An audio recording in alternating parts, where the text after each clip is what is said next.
Welcome to Little Cities Week. We have not let the COVID crisis keep us down, and as October approaches, our annual Little Cities of Black Diamonds Day date shows up on the calendar.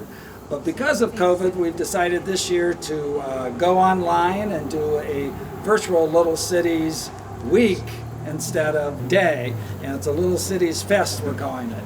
Our theme for the Little Cities of Black Diamonds this year is Roaring into the 20s, looking at the 1920s in the Little Cities of Black Diamonds region and in the greater world.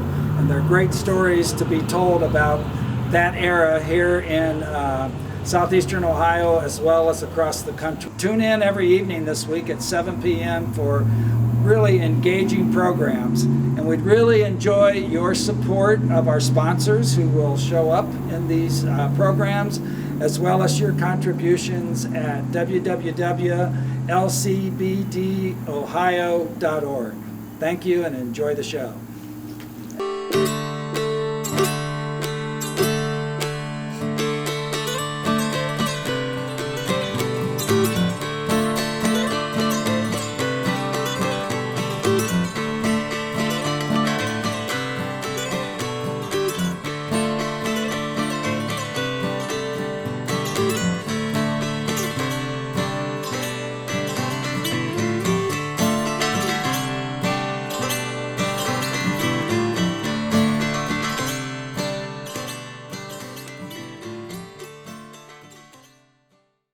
Hello everybody, my name is Tyler McDaniel and I'm standing here with Grant Joy. Hey Tyler. Hey Grant, it's good to be here outside of Tecumseh Theater.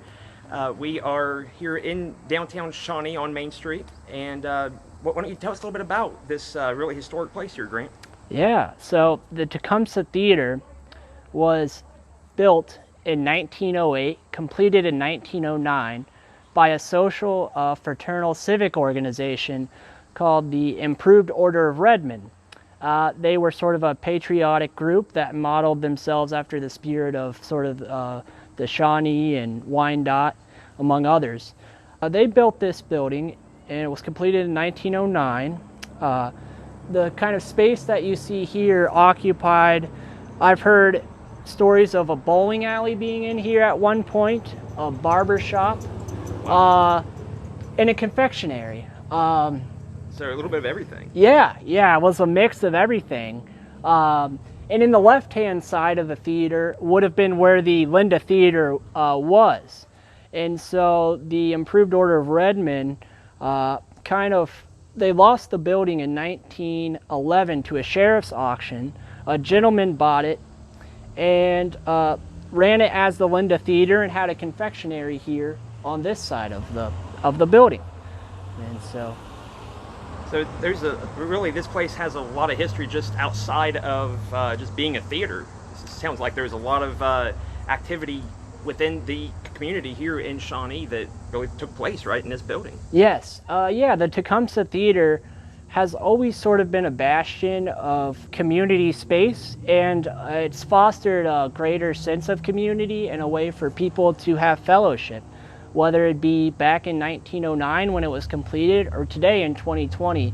It still brings people together and serves in that original purpose. We are now in the left side of the Tecumseh Theater on the first floor, and we're actually sitting behind the new Linda Theater here, sign that's illuminated. What can you tell us about this, Grant? Yeah, so the new Linda Theater, before Louis Hayden purchases the theater in 1931, it's known as the Linda Theater, and this space here, as you mentioned, is the original theater space. Louis Hayden purchases the theater in 1931 and does quite a remarkable job in terms of revitalizing the theater. He'll put in all new leather seats.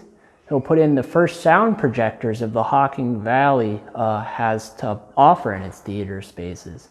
And so in this way, he really modernizes the theater. But one other thing that I think reflects the lavish and luxury of Louis Hayden is that he wants what's best for the miners around the Hocking Valley.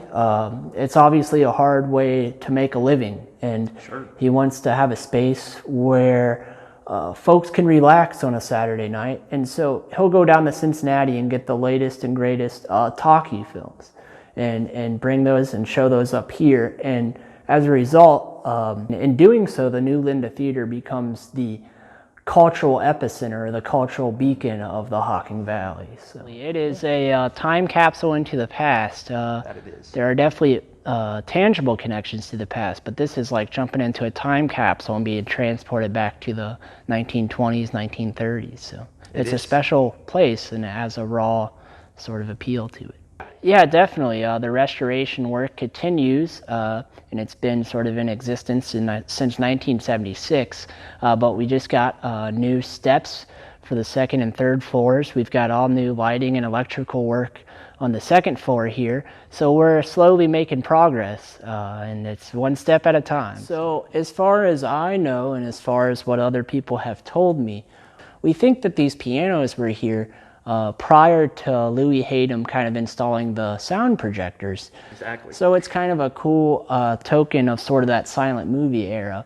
And we also have, as you mentioned, those sound projectors are downstairs right now, but we hope to move them up here as well. We have the original projectors that Louis Hayden installed. So we're really fortunate to have a lot of artifacts here that really provide a deep connection to the cultural history of the theater. In the sense that if you can make history tangible and represent it in artifacts and material form, like we have with sort of these old film projectors here, the film casings there, the old sort of show lights that I've been told have been fired off like carbon right there. It really sort of brings to life history in a new and immersive way for those who experience it. So